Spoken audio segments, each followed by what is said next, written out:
Bonsoir à tous. Merci d'avoir répondu présent à notre invitation pour ce débat sur le thème de le papier est-il l'avenir du livre. Donc je me présente, je suis Yann Chapin, directeur de l'association Franklin Livre, qui co-organise ce soir avec l'association des professionnels de l'édition, représentée par Virginie Duchesne, qui co-animera avec moi cette rencontre. Alors, avant de commencer, petite introduction sur le format de cette rencontre. Il est 19h. On va prendre à peu près 1h20, 1h30 pour des échanges et des débats avec nos invités. Et puis, on pourra laisser la parole aux questions dans le public sur la fin, mais on vous demande de garder ou de noter vos questions sur la fin. Notez que la rencontre est enregistrée en vidéo, donc on vous demandera aussi à la fin, si vous avez des questions, d'attendre que le micro vienne vers vous. Voilà pour la petite considération technique.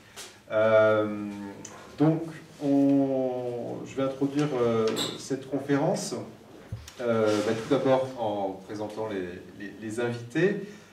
Jérémy Alglave, qui est designer graphique à l'atelier Polysémique. Ensuite, Frédéric Martin, qui est éditeur et fondateur des éditions Le Tripode. Ensuite, Pascal Lenoir, directeur de la production chez Gallimard, mais également président de la CCFI et de la commission environnement du SNE. Et Daniel Vormringer, qui est responsable du développement chez Arctic Paper France. Voilà. On vous laissera une petite... on passera le micro, on fera un petit tour de table pour que vous puissiez vous présenter de façon un peu plus approfondie. Donc, pourquoi ce débat? Parce que tout simplement, à l'heure des... Il y a pas mal de débats énormément de débats sur la montée du livre numérique. Il nous a semblé bon de rappeler que le poids du livre papier dans l'édition française représente encore 95% du chiffre d'affaires de l'édition française. Et donc, il nous semblait intéressant, voilà, avec ce titre... en forme de clin d'œil, de faire un point d'étape sur justement qu'est-ce que c'est qu'aujourd'hui le papier, que la filière papier et comment le papier est utilisé dans les différents projets d'édition. Et c'est pour ça qu'on a aussi invité des intervenants à différents niveaux. Donc un graphiste, un petit éditeur et un éditeur un peu plus gros et un représentant de la filière papetière. Donc avant de rentrer dans le cœur du débat avec un panorama de la filière papetière et des évolutions récentes de la production qu'on demandera à Pascal Lenoir et à Daniel Vormringer de nous présenter. Je passe la parole pour une petite présentation de chacun des intervenants. Ça nous semble intéressant que vous puissiez dire un peu le contexte de vos structures, notamment les moyens humains et financiers dont vous disposez, parce qu'ils peuvent être très différents, et là aussi votre production. Voilà. Bonjour. Alors donc moi je représente l'atelier Polysémique. Alors on est une toute petite structure. On se considère comme créateur. Aujourd'hui, en fait, avec l'évolution du livre et du papier, on a notre place dans le sens en fait où notre travail, c'est de rajouter du sens, du contenu, de la pertinence, et d'avoir un travail un petit peu de créateur et d'artisan, et de faire le pont entre les commanditaires et les fabricants de papier, par exemple. Et donc, en fait, on est un petit peu garant un peu de cette qualité. Par rapport à notre taille de structure, on peut se considérer comme petit créateur. Voilà. Alors, bonsoir. Donc, moi, je suis Frédéric Martin, je m'occupe des éditions du Tripode. On est 2 personnes, donc vous avez 50% de l'équipe ce soir ici. Donc, on est par la taille une petite structure. En même temps, un bémol tout de suite, on est diffusé par le Seuil. On a des tirages moyens autour de 6 000 à 8 000 exemplaires. Donc voilà, ça pose des questions sur le papier qui sont quand même plus celles de l'édition traditionnelle que de la petite édition. Mais on a une particularité, je pense que c'est un peu la raison de l'invitation de ce soir, c'est que la maison d'édition recrée la fabrication pour chaque auteur. C'est-à-dire qu'on reconçoit non seulement des maquettes, des choix de papier, des formats à chaque fois. Ce qui nous oblige effectivement nous poser souvent la question du papier. Bonsoir, donc Pascal Lenoir. La première casquette, donc vous l'avez dit ce soir, directeur de la production donc, du groupe Gallimard. Donc la fabrication donc, de réception du manuscrit, c'est jusqu'à la livraison du libraire. C'est à peu près 6000 titres produits par an, dont 2500 nouveautés. C'est une équipe de fabrication de 90 personnes, parce que dans l'équipe de fabrication, on intègre aussi toute la problématique préparation, correction, etc. Donc on est très proche des auteurs et on travaille avec les auteurs. Donc la problématique papier, évidemment, est une problématique importante, parce que c'est quelques milliers de tonnes qu'on achète par an. Ça a des impacts de coût, ça a des impacts de créativité, ça a des impacts de différenciation, etc. Ça a des impacts environnementaux. Là, c'est ma petite casquette SNE, président de la commission environnement, puisque le papier pèse quand même lourd dans le bilan énergétique et environnemental de notre production. Et une autre casquette qui est celle de président de la compagnie des chefs de fabrication. Donc c'est une association qui a pratiquement 65 ans maintenant. On est à peu près 190 membres et on regroupe des fabricants, des chefs de fabrication, des directeurs de production de toute la filière. Ça va de la presse quotidienne jusqu'aux livres, en passant par les imprimeurs français et étrangers, fabricants de matériel, fabricants de papier. Et donc on a des questions comme le papier aussi, lors de conférences comme ce soir. Voilà, donc mon nom c'est Daniel Vormand-Inger, je suis responsable du développement pour la France.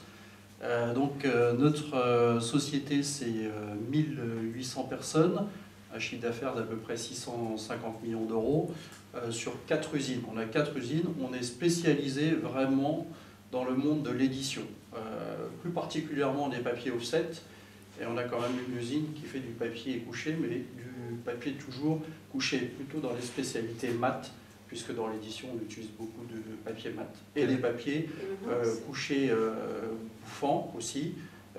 Notre spécialité dans l'édition, c'est aussi, on est leader en Europe du papier bouffant offset. Quelle nationalité la société? Alors on est nordique, au départ on est suédois, et on est polonais-suédois parce que notre plus grosse usine est en Pologne. Voilà. Tu as présenté le nom de la société? Arctic Paper. Et juste pour dire qu'on est très implanté en Europe en fait. On a 15 bureaux commerciaux en Europe. Ce sont des petits bureaux, entre 10 et 15 personnes, mais on a une grande force de vente par rapport au nombre d'employés. Donc pour juste vous situer dans le papier, 1800 personnes, ça paraît grand. Le plus gros papetier au monde, c'est 110 000 personnes, c'est International Paper. Donc peut-être qu'ils sont un peu moins aujourd'hui, mais ils tournent aux alentours de 100 000. Et le deuxième et le troisième plus gros, ce sont des Finlandais. Sachant qu'en Finlande, le bois et le papier, ça représentait il y a quelques années encore 30% du PIB. Donc c'est énorme. Voilà. Alors ça tombe bien que tu commences par des gros chiffres, parce qu'à vrai dire, ce qu'on peut avoir, c'est une vision un peu macro, repartir des bases. Donc, et peut-être que tu nous expliques, comme Pascal Lenoir, quels sont finalement les grands noms de l'industrie papetière, les grandes zones géographiques de fabrication, et puis les grandes étapes de fabrication d'un papier, si c'est possible. En fait, les grands noms, des très très grands papetiers, sur la liste, il y en a donc à peu près une centaine. Ils produisent les plus gros 10 millions de tonnes, et ça descend à... nous, on est dans les petits, puisqu'on fait 800 000 tonnes au total. Donc l'échelle descend très très vite. Au niveau de la fabrication du papier, il faut toujours, pour faire du papier, il faut de la pâte et il faut de l'eau. Et la pâte à papier, ça vient du bois. Le bois est très très important naturellement dans la filière papetière. Sachant que à l'origine, quand on faisait du papier, le papier existe depuis 2200 ans, il vient de Chine, et que la réelle évolution au niveau du papier est venue à peu près, il y a des grandes étapes. Il y a eu donc Gutenberg en 1440 qui a en fait propulsé le papier quand il a inventé la typographie à Strasbourg. Gutenberg étant d'origine allemande. Et donc, le cycle papetier, je ne peux pas donner une grande échelle réelle du papier, parce que parler du papier, on en parlerait pendant des heures, mais en fait, il y a différents types de papier. Il y a du papier pour les papiers graphiques, des papiers aussi pour les papiers d'emballage, sachant que le papier pour l'emballage représente 40 à 50% du total de la production papetière. Donc c'est énorme. Et après, il y a des niches au niveau des fabrications de papier. Alors ça va de la repro du format A4 que vous connaissez, de l'édition, de l'étiquette de vin, c'est vraiment des billets de banque. Donc le papier, vous l'utilisez tous les jours. Donc il y a des papiers de spécialité, dits de spécialité, la carte grise par exemple, et les papiers graphiques, qui est en fait notre spécialité à nous. Donc ce qui regroupe énormément de types d'usines sur ce type de fabrication de papier. Voilà. Alors pour maintenant une vue d'ensemble sur qu'est-ce qui se passe au niveau des nouvelles technologies, ce qui souffle le plus, c'est le papier journal, puisque technologiquement parlant, effectivement, le papier journal, il y en a de moins en moins, les journaux, il y en a moins, et ça, il y a un transfert technologique. On utilise plus l'iPad. Voilà. Le magazine aussi souffre beaucoup, donc c'est vrai que je vais passer la parole pour le monde de l'édition. Heureusement pour nous, aujourd'hui, c'est plutôt à l'horizon, c'est plutôt bien. C'est pas là où on baisse le plus. Le monde de l'édition, et effectivement, doit s'adapter aux nouvelles technologies. Maintenant, les tirages sont moins forts, donc on fait aussi des petits tirages en numérique. Ça l'apporte aussi à plus d'auteurs. Le travail est sûrement plus complexe. Il faut rechercher des bons auteurs, il faut avoir des bons graphistes, on doit être plus imaginatif au niveau des couvertures et des mises en page. Donc il y a quand même, depuis une dizaine d'années maintenant, un chamboulement technologique qui a fait qu'on doit repenser notre façon de faire. Et pareil pour la commercialisation, puisque Internet, maintenant, il y a beaucoup de commandes en ligne. Donc voilà. Je laisse la parole. Alors, le papier, c'est vrai que c'est intéressant de remettre en perspective un peu notre consommation papier.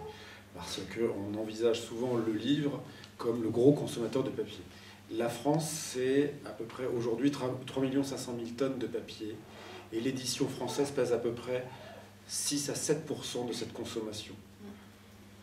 Donc on est tout petit.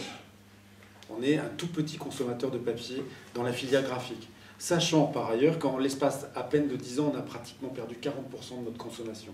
Donc si on part en base 100, 40%, grosso modo, notre consommation de papier a été divisée par 2 en France en 10 ans. Donc aujourd'hui, on a une vraie problématique papier. Il n'y a pas que l'Internet, il y a surtout donc des produits qui disparaissent, des machines qui sont obligées de s'arrêter. Et je pense qu'on va être amené à en parler justement sur les catégories de papier et sur les choses, sur les choix de papier. Aujourd'hui, il est en train de se passer une restructuration complète de la filière papetière, où on voit des usines arrêter des quantités énormes de gamme, mais aussi des machines, et des machines qui pèsent à elles seules parfois plus que l'achat papier complet de l'édition française. Donc on est sur des énormes outils, on consomme très peu de papier, et en plus, la particularité du monde de l'édition, je vais parler par exemple de notre consommation chez Gallimard, j'ai à peu près 150 marques de papier que je fais vivre en permanence, en achat. 150 marques, donc on est d'accord que ça ne tient pas compte du grammage, du format, s'il est en bobine ou pas en bobine, ou de la main et du lieu de stockage.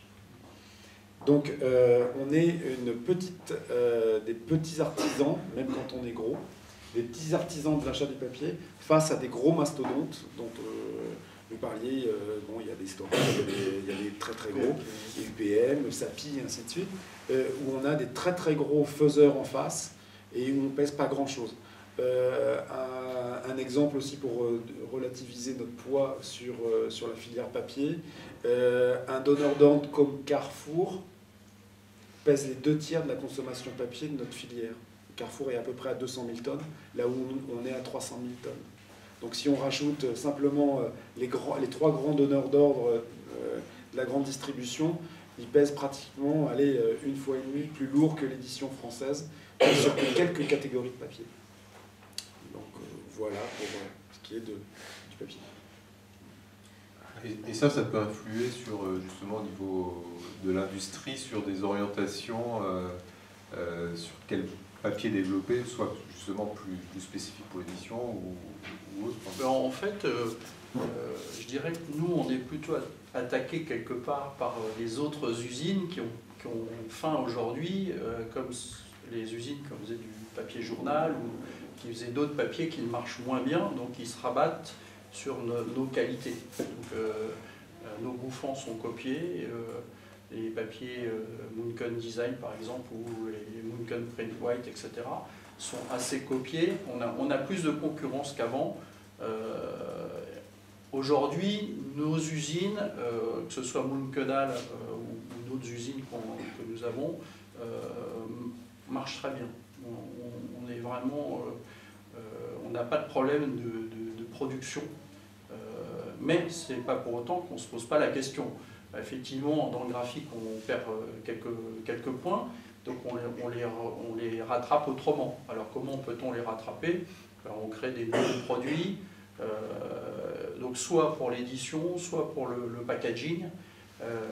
Mais ceci dit, c'est quand même du moyen terme. On ne change pas du jour au lendemain, on ne claque pas des doigts pour retrouver 50 ou 100 000 tonnes. Donc la difficulté aujourd'hui, elle est là.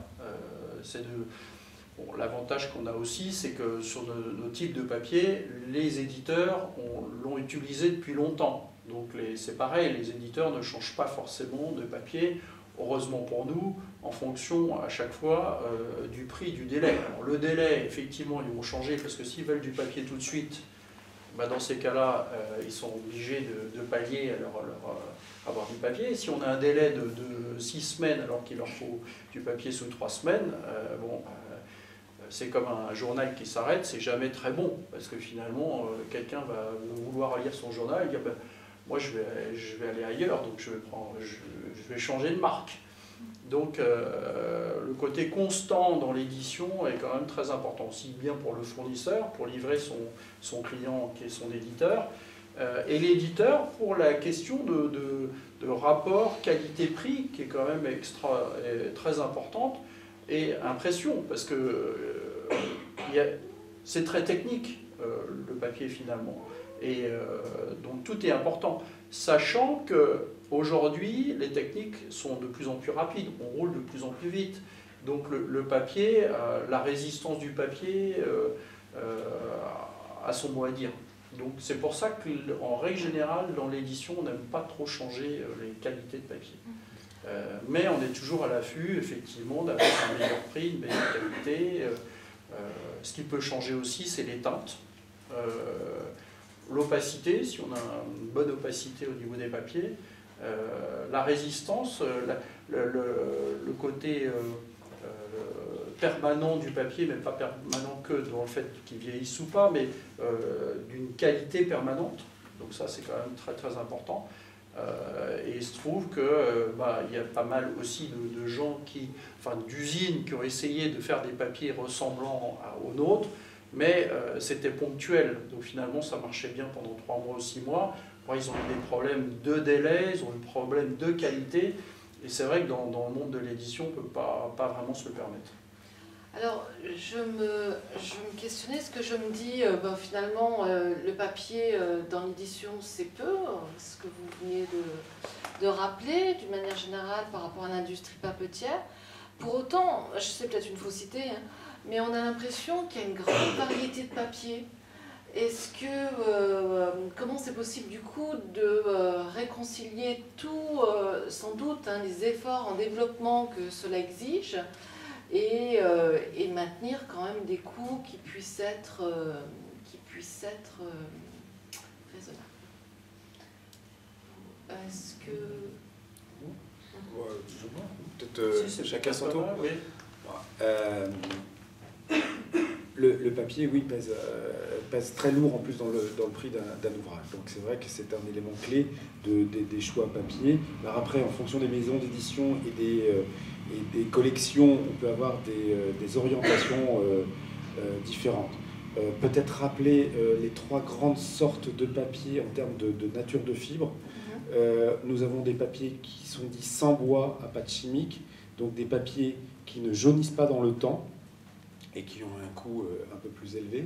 Des papiers à pâte mécanique, donc pâte mécanique, c'est-à-dire qu'en fait on défibre le bois de façon mécanique et où il reste de la lignine dedans, et c'est souvent les papiers qu'on trouve en poche, mais aussi de plus en plus dans une certaine littérature, et qui jaunit, et là où on a des coûts bien inférieurs, et c'est parfois très intéressant quand on a des chiffres de tirage qui descendent, avec des ventes qui restent là où elles étaient, donc on a des tirages plus bas, on ne vend pas plus, donc on essaye d'être tiré un petit peu sur le papier qui coûte très cher dans le prix de revient d'un ouvrage. Et puis il y a les pâtes recyclées, où là on est sur du papier qui vient du post-consumer, donc le consommateur l'a déjà consommé, il est récupéré en poubelle, puis désancré, puis refabriqué. Donc il y a ces 3 sortes. Donc on a des qualités différentes de papier et on peut avoir des choix différents. Donc pour ce qui est des sortes de papier, c'est vrai qu'on a là une problématique, c'est où les coûts de développement et de recherche chez les papetiers sont très importants et de marketing. C'est vrai qu'Arctic Paper, qui est là ce soir, fait partie des papetiers qui ont une démarche marketing les plus poussées. Il faut l'avouer, et sur une catégorie de papier assez large. Donc, pour autant, tous les papetiers ne font pas ces efforts en termes de marketing. Et il y a une recherche évidente d'industrialisation, puisque ce sont des matériels qui, quand on achète une machine pour le papier, je ne vais peut-être pas dévoiler de secret, mais c'est au moins 30 ans. Oui, hein, facilement. C'est amortissement. Non. 30 ans de... Non, c'est de 30 ans. Au bout de 30 ans, vous commencez d'usage.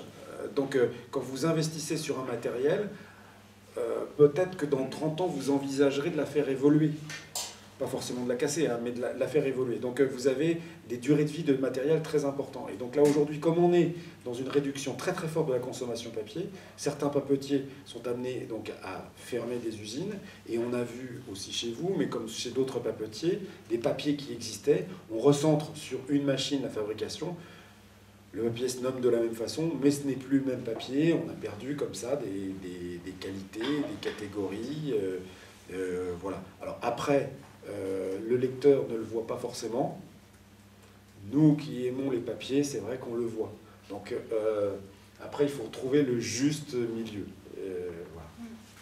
Je vais m'adresser à l'éditeur et au graphiste. Alors, effectivement, on déplore la grande variété perdue des papiers. Néanmoins, il en reste encore beaucoup. Pour autant, est-ce qu'on n'a pas l'impression que finalement, les éditeurs choisissent toujours un peu les mêmes papiers ? Ou est-ce que, créatif, ou est-ce qu'on peut se permettre ces papiers, est-ce qu'on a déjà l'audace de les choisir, de les trouver, et puis après, est-ce qu'on peut se permettre effectivement, économiquement, dans le budget d'exploitation d'un livre, d'aller vers des papiers qui ne sont pas ceux sur lesquels on se retrouve. Pour la partie éditeur, tu dois défendre l'éditeur qui choisit toujours le même papier. D'accord, mais je sens que je vais prendre le contre-pied de la raison pour laquelle on m'a invité, mais c'est pas grave. D'abord, un éditeur, c'est aussi quelqu'un qui gère une entreprise, donc il doit se poser des questions économiques. Et même pour une maison d'édition comme le Tripod, qui fait attention au choix de papier et tout, il y a une réalité qu'il faut dire, et qui a commencé à être évoquée, c'est que la plupart des gens s'en foutent du papier. Déjà, la sensibilité au prix est beaucoup plus forte que la sensibilité au papier. Moi, je le sais de manière empirique. Je suis sûr que les économistes ou des cellules spécialisées chez Gallimard l'ont étudié. Il vaut mieux mettre un papier d'une qualité un peu inférieure avec un prix d'1 euro en moins pour les ventes que le contraire, très souvent. Voilà, c'est la règle du jeu, on n'est pas là pour la changer, on est là pour jouer avec. Et même dans les gens du métier. Moi, je vais juste vous commencer par une anecdote pour essayer de répondre à la question. J'aime bien Volodine. Volodine, cette année, avait fait un livre qui était un peu plus gros que d'habitude. Et en fait, le seuil est, je trouve, vous avez beaucoup de références par rapport au seuil. Je pense qu'ils sont très sévères sur la gestion de leurs références. Et donc, en gros, pour le noir, ils ont vraiment 2 papiers. Et quand le livre a le malheur d'être un peu épais, paf, il passe sur un papier qui a une main vraiment très faible et une transparence terrible. Et là, j'étais choqué, parce que Volodine, quand même, merde, ils auraient pu lui mettre un papier un peu meilleur. Donc, je pose la question aux commerciaux, mais vraiment naïvement, vous avez réussi à lire le Volodine? Ils me disent, bah, pourquoi? Mais c'était illisible avec ce papier. Et ils n'avaient même pas remarqué que le papier n'était pas bon. Voilà. Donc, même des professionnels du livre, le papier, ils ne s'en rendent pas souvent compte. Donc, il faut être modérato sur le discours qu'on peut tenir sur l'importance du papier. Chez le lecteur lambda, c'est souvent fragile, on va dire, comme réflexion. Partant de ce constat-là un peu pessimiste, je pense qu'il y a quand même beaucoup de choses à faire.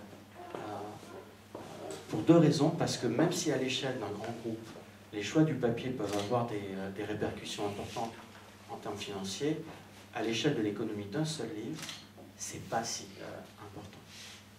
C'est-à-dire que s'il faut rajouter 20 centimes à l'exemplaire pour avoir un papier qui va être plus juste par rapport au livre, peut-être que parfois il vaut mieux augmenter le livre de 50 centimes, puisque bon, après avec les remises, c'est grosso modo le ratio, pour avoir quelque chose de plus adéquat. Donc ça c'est la première réflexion.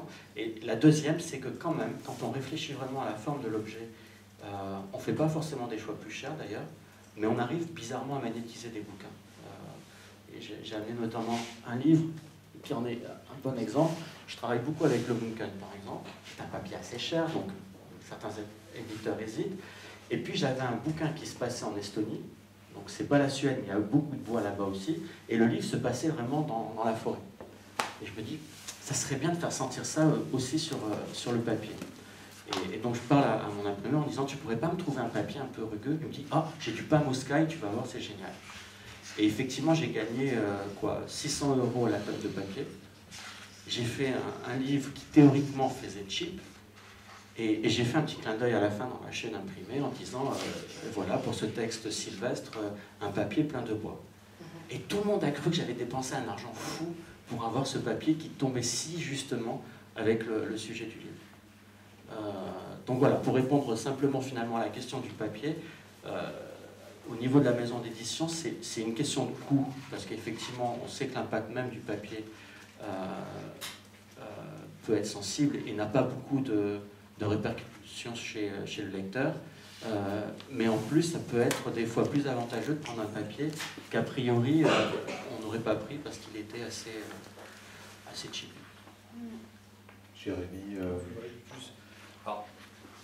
oui, alors ça, je suis presque d'accord, mais c'est le prix du livre, là, oui, en effet, c'est une bataille par rapport au support numérique qui se voudrait potentiellement prochainement pas très cher, et puis sur l'intérêt auquel porte le livre. Donc là, c'est des choix qui sont de l'ordre du pragmatisme un petit peu aussi, et puis voilà.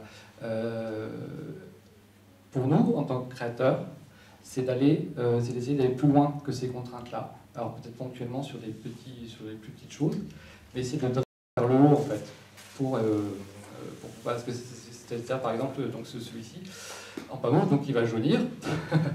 Mais après, rien n'empêcherait peut-être de revenir au marquage de tranches qui permettent au papier de moins jaunir, par exemple. Donc ça, et en plus, c'est bien parce que c'est à la mode en ce moment. Puisqu'on revient un petit peu sur des qualités de livre d'antan, parce que c'est plus rassurant et ça aussi vecteur enfin ça connote une certaine qualité aussi également. Donc c'est pour dire qu'en fait il faut quand même, ce que tu dis aussi un peu, ponctuellement quand même essayer d'aller toujours un petit peu plus. Mais peut-être rebondir juste sur une dernière remarque et après parce que bon, voilà, moi je m'occupe des relations avec la librairie, avec la presse, donc je vois vraiment les réactions sur les livres. Je suis finalement éditeur que la nuit et le week-end. Le reste du temps, je fais beaucoup d'autres choses. Il y a un facteur qu'on oublie aussi, c'est que des fois, parfois la forme du livre, en étant trop luxueuse, peut faire fuir des lecteurs. Parce qu'il y a un héritage sur la bibliophilie, le papier verger, qui fait qu'en croyant rendre service à un texte, et un éditeur est avant tout un éditeur de texte, et non pas un fabricant d'objets, on peut faire fuir des lecteurs. Moi, il m'est arrivé de, je vais horrifier mon voisin, de faire décroître la qualité du livre pour le rendre plus accessible. Et le papier, effectivement, rentre aussi dans cette réflexion. Un papier doit être un support, ça ne doit pas être une fin en soi. Et d'ailleurs, très souvent dans les graphistes, il y a une envie de faire quelque chose de très spectaculaire qui n'est pas en adéquation avec la forme du texte. Le livre doit être au service de ce qu'il contient. En fait, pour tout vous dire, moi, j'ai été à l'école de Jean-Jacques Pauvert, qui est un éditeur des années 50-60, qui a beaucoup travaillé sur le livre. Il a vraiment révolutionné les maquettes, il a travaillé avec Darche, Faucheux, et une des premières leçons qu'il m'avait données, c'est de dire, très souvent, j'étais obligé de les freiner parce qu'ils étaient obsédés par l'objet et non plus par la forme. Oui, c'est ce qu'on appelle aussi parfois le rendez-vous lecteur.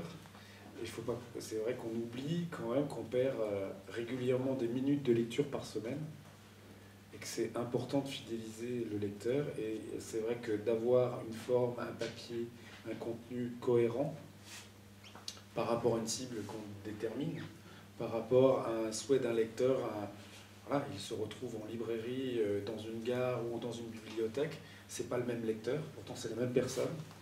Donc c'est vrai qu'il y a à repenser le papier aussi au regard de cela. C'est vrai que d'avoir un bon livre, c'est aussi un bon investissement, c'est de faire les bons investissements. Et parfois, comme tu le disais, on peut chercher moins cher, mais on peut parfois chercher plus cher, et on s'aperçoit que parfois en investissant sur un papier, c'est vrai que nous on a quelques exemples comme cela. Chez Gallimard, on a carrément même nos teintes. On a le Pamo, il y a le Pamo Gallimard par exemple, sur le poche. Donc, vous voyez, même sur du poche, on a notre teinte. C'est une capacité de pouvoir se différencier. On investit et pour fidéliser un lecteur, mais aussi pour marquer une marque. C'est vrai que le papier de la Pléiade, c'est un papier. Il est fabriqué que pour nous. C'est une teinte, c'est un lissé, c'est un toucher. Et c'est des contraintes techniques extrêmement ténues où on contrôle le papier de façon extrêmement précise parce que sinon il n'est pas imprimable. Mais c'est pour un objet, pour un résultat. Donc c'est vrai qu'on a énormément de papiers. Je pense qu'on ne les connaît pas suffisamment, mais pas que nous. Les imprimeurs ne les connaissent pas non plus suffisamment. Il y a un vrai travail là aujourd'hui de filière, c'est-à-dire qu'aujourd'hui on avait jusqu'à présent on avait des habitudes, donc tel type de bouquin, c'est tel type de papier, c'est tel type d'imprimeur, et parce que c'est telle technique, et on arrive systématiquement au même résultat. Aujourd'hui on a différentes technologies, différentes techniques pour le même livre. On peut très bien partir sur un premier tirage en flexo, Cambron ou autre, passer en offset sur des petits tirages moyens, et après passer en numérique. Donc on va avoir des réflexions du coup d'un papier qui puisse suivre la vie d'un ouvrage. Donc il y a plein de phénomènes nouveaux qui sont assez intéressants. Il y aura bientôt la POD, ça commence à arriver, mais la POD nous oblige à repenser parfois certains ouvrages, parce que tous les papiers ne peuvent pas être produits et on ne peut pas produire un ouvrage différent avec un papier différent sur chaque ouvrage. Donc il y a plein de petites choses, mais toujours, je pense que là c'est du fabricant, du papetier à l'imprimeur, à l'éditeur, c'est le bon papier pour le bon ouvrage. C'est vraiment, je pense, l'essentiel. Alors, je voulais vous demander, une question de naïve, mais pourquoi c'est si cher le papier dans le compte d'exploitation finalement d'un ouvrage? Pourquoi ça occupe un poste si important? Parce que les papetiers nous les vendent trop cher. Non, parce que c'est une matière première qu'il faut travailler. C'est une dépense d'énergie énorme, des consommations d'énergie énormes, des consommations d'eau énormes. Et puis rappelons-nous aussi que pratiquement plus aucun papier sont fabriqués en France. Non. Il y a beaucoup de pâtes qui viennent de pays très lointains, avec des marchés quand on est... les papetiers sont soit en pâte intégrée, soit ils achètent la pâte. Mais quand ils achètent la pâte, ils l'achètent au cours de la pâte, en dollars. Donc après, vous avez des jeux de boursiers ou boursicoteurs ou d'acheteurs. sur des grandes masses de papier. Et puis après, c'est que c'est un poids, c'est une masse et il faut le transporter. Donc c'est plein de coûts qui viennent s'accumuler en fonction du papier. Après, l'imprimeur, c'est vrai que les imprimeurs, aujourd'hui, ont réussi à faire des grands efforts de productivité qui fait qu'on arrive à des coûts relativement, même sur des faibles tirages, à des coûts intéressants. Mais bon, voilà, le papier reste un coût important dans le livre. Les normes environnementales qui sont exigées maintenant pour le papier, elles pèsent sur le coût du papier? Alors, les normes environnementales, elles sont obligatoires uniquement pour le livre sur le scolaire. Là, c'est la loi. Elle date il y a 5-6 ans et où tout livre scolaire doit certifier d'un papier provenant d'une forêt durablement gérée ou recyclé. Donc au départ, ils voulaient d'ailleurs nous imposer que le recyclé. Donc il a fallu retravailler, faire un peu de lobby auprès des députés et que le greffier rectifie la chose. Sinon, on était bien embêtés, on n'arrivait plus à produire nos livres scolaires puisque les papiers recyclés à des poids très faibles, on n'arrivait pas. Après, je pense qu'il y a eu un travail énorme de fait de toute la filière, qui est du forestier là, parce que les certifications FSC, PEFC, qui sont 2 certifications forestières, sont de traçabilité du papier, sont des certifications qui certifient que le papier provient d'une forêt durablement gérée. C'était très important que l'ensemble de la filière porte ces certifications, parce qu'on était fortement attaqué par des lobbies que vous connaissez, qui, eux, ne font pas forcément toute la lumière et ne sont pas les plus transparents sur leur poids environnemental, qui sont tous les grands faiseurs de tablettes, de téléphones et autres. Oui, donc c'était, à chaque fois qu'on imprime, on tue un arbre.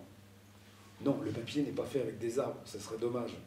Le papier est fait avec des déchets de scierie, avec des éclaircies. Donc les éclaircies, en termes forestiers, c'est en fait, vous plantez 10 arbres, et il y en a un ou deux qui finira pour faire de la vraie planche ou de la poutre ou autre, mais le reste sera un acte de sélection. Et il y en a un arbre qui va pousser, qui sera lui beau, avec un beau tronc et qu'on pourra vendre cher. Donc on coupe en fait autour et on enlève des petits arbres au fur et à mesure pour faire justement du papier. Donc il a fallu se battre là-dessus. Donc oui, après il y a 2 certifications, donc PEC et FSC. FSC est porté par WWF et Greenpeace.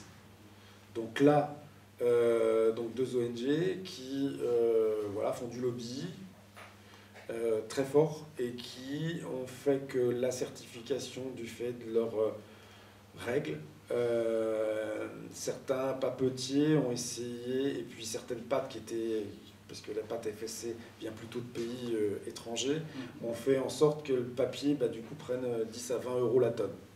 Voilà, sur des grosses quantités. Oui, c'est ça. Mais c'est plutôt la pâte FSC.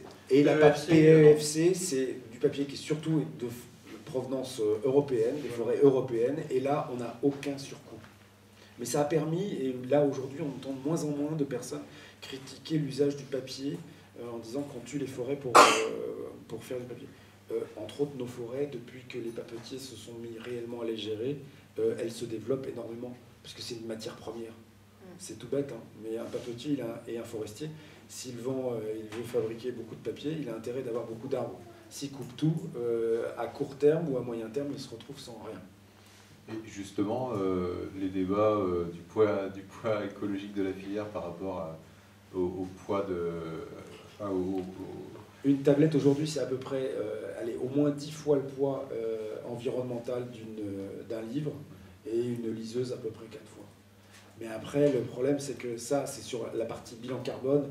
Après, quand on voit les dernières émissions télé qui récemment ont levé des petits secrets, quand on voit les terres rares, comment elles sont utilisées, et puis toute la problématique non plus environnementale, mais RSE, responsabilité sociétale et environnementale, c'est de l'esclavage derrière, des enfants qui travaillent dans des usines chinoises, etc. Donc après, là, on rentre dans des problématiques qu'on ne connaît pas du tout dans le papier.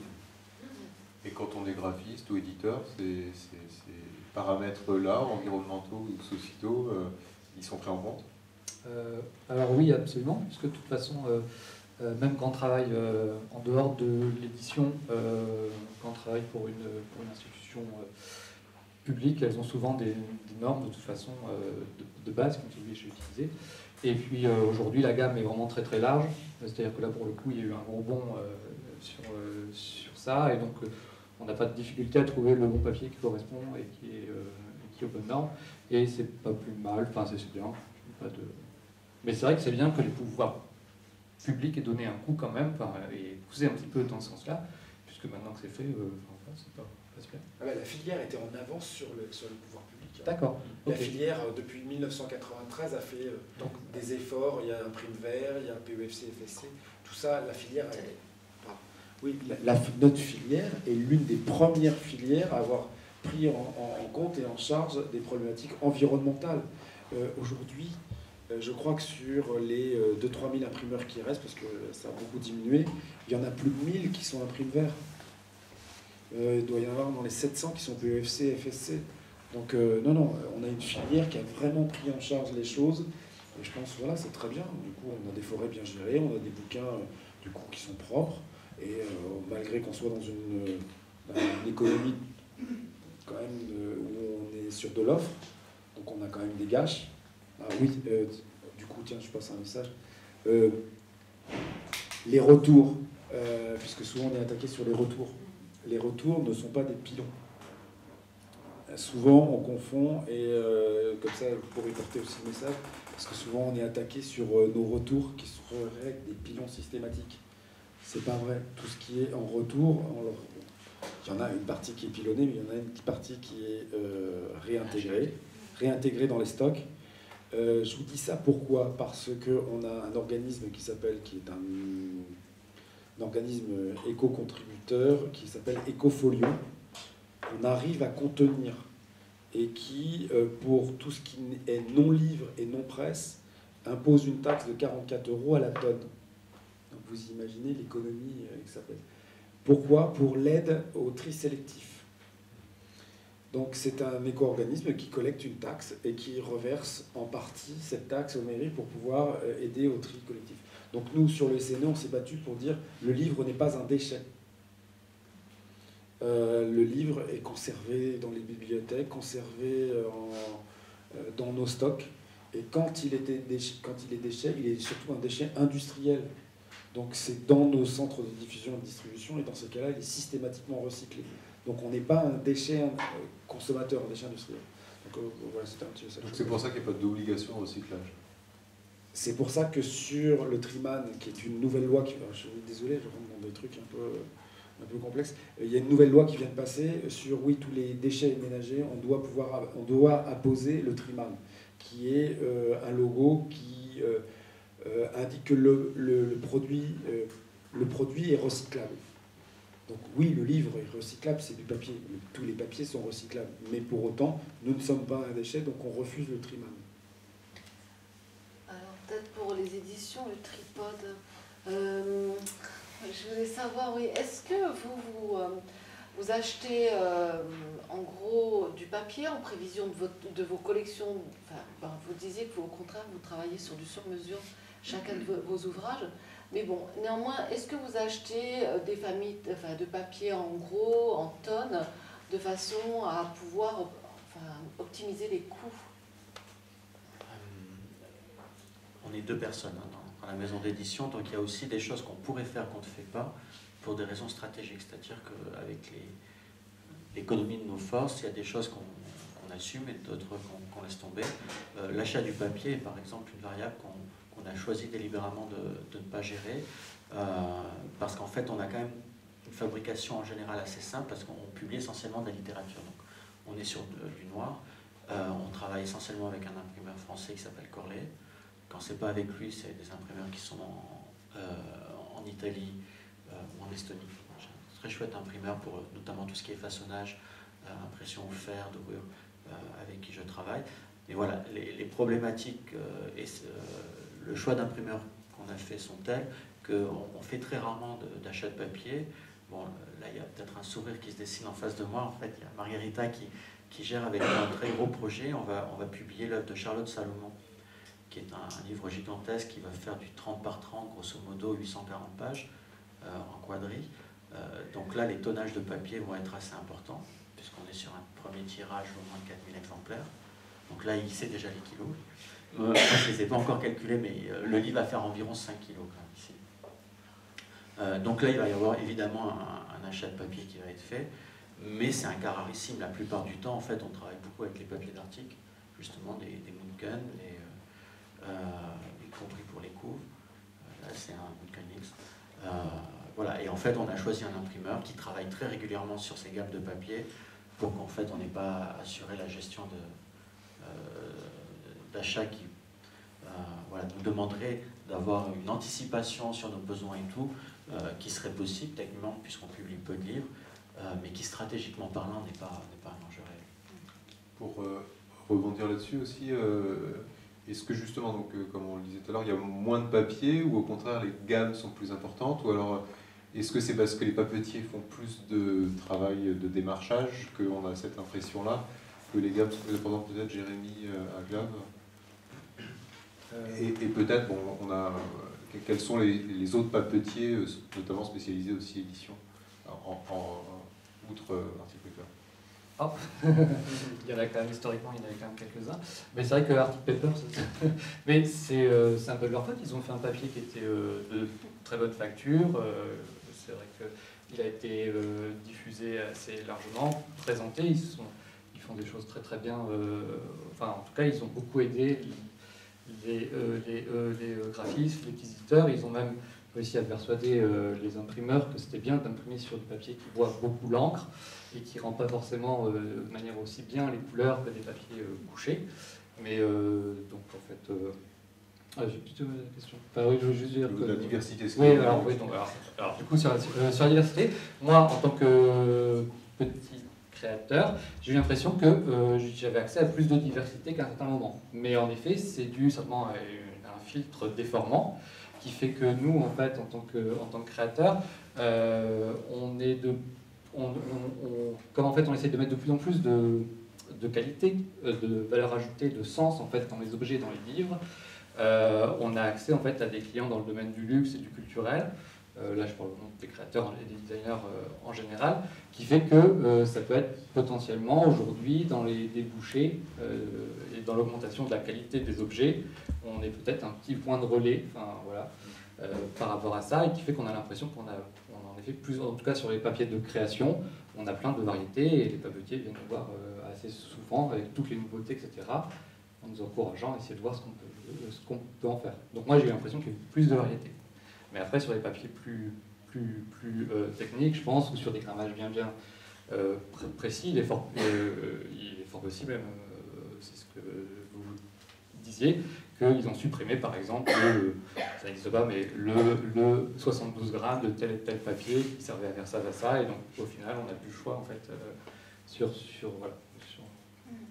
Et donc, vous travaillez que avec Arctic Paper? Non, nous c'est large. On aime bien Moon pour les papiers de création, par exemple. On aime bien Fredegoni pour ses papiers plutôt teinte ivoire. Voilà. Disons qu'en fait, eux, pour leur côté italien, ils ont un autre rapport et une autre culture par rapport au papier. Donc le papier ivoire, ils ont mis en place. Non, en fait, chaque chose a ses particularités, en fait. Hein. Mais c'est vrai que sur le papier bouffant édition, tel qu'on le conçoit, oui, c'est beaucoup avec Arctic Paper, c'est sûr. Est-ce que vous pensez qu'il y a une mode dans le papier, qu'il y a certains papiers, à un moment donné, qu'on retrouve et qui correspondent à l'esprit d'une époque? Je dirais qu'il y a toujours des phénomènes de mode. À un moment donné, le recyclé a été un phénomène de mode. Dans un premier temps, tout le monde voulait du recyclé. Et à un moment donné, ça c'était dans les années 90. Mais il y avait des vrais et il y avait des faux recyclés.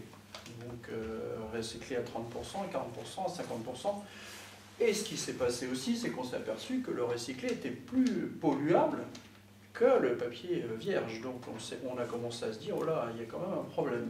Donc la qualité du recyclé a été aussi très importante.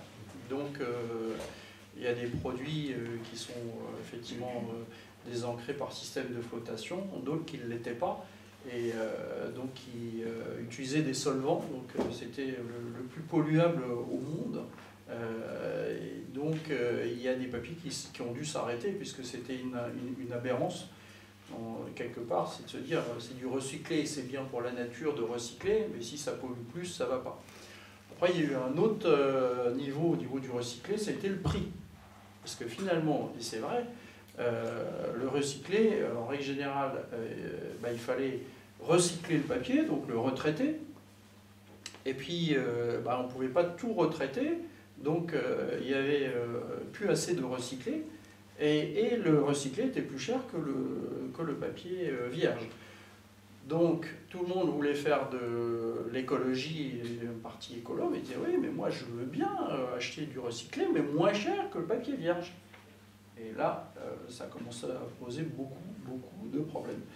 Il y a des usines, même en France, pour le citer aujourd'hui, Mathieu-Sierra Forest, qui n'a pas survécu, puisqu'il a cru au recyclé. C'était du recyclé pas cher, mais effectivement, à un moment donné, avec la guerre des prix et le peu de marge qu'ils avaient, ils n'ont pas pu s'en remettre. Si ça a été vraiment un vouloir de toutes les entreprises d'investir même un tout petit peu plus, je pense que Mathieu-Sierra Forest aurait pu survivre. Je pense. Maintenant, c'est toujours pareil, l'industrie papetière, c'est une industrie lourde. Les investissements se comptent en centaines de millions d'euros. Donc, si on ne fait pas les centaines de millions d'euros toutes les 2, 3, 4, 5 ans, je parle pour chaque papetier, et à un moment donné, si la facture est trop lourde, donc s'il faut changer la moitié de la machine, on dit bon, il nous faudra un petit 200 millions, c'est pas possible. Donc c'est vrai, dans le monde du papier, c'est une industrie lourde, tout est important, tout doit être recyclé, il ne faut pas de gâches, parce qu'en fait on a des très gros chiffres d'affaires, mais on a des marges très faibles. Est-ce que le papier recyclé est quand même moins cher et plus propre qu'au début de cette mode aujourd'hui? Je pense pas, non. Peut-être que... En fait, il y a un gros problème sur le papier recyclé, c'est que c'est un problème de matière première. C'est-à-dire qu'en fait, les balles de papier qui sont récupérées en post-consumer, les mairies, les gros donneurs d'ordre, PAPREC, Veolia Environnement, etc., les revendent en fait aux Chinois. Et c'est pour ça que c'est très cher. C'est qu'en fait, ça permet de lester les bateaux, les cargos, qui ne peuvent pas retourner à vide. Ouais, c'est tout bête. Mais du coup, ils sont capables de racheter des balles de papier à beaucoup plus cher qu'un industriel français pour faire du papier sur place. Donc en fait, on a un coût de matière première qui est très élevé. Et on ne peut pas se battre. Donc maintenant, après, il faut savoir qu'il faut être pragmatique.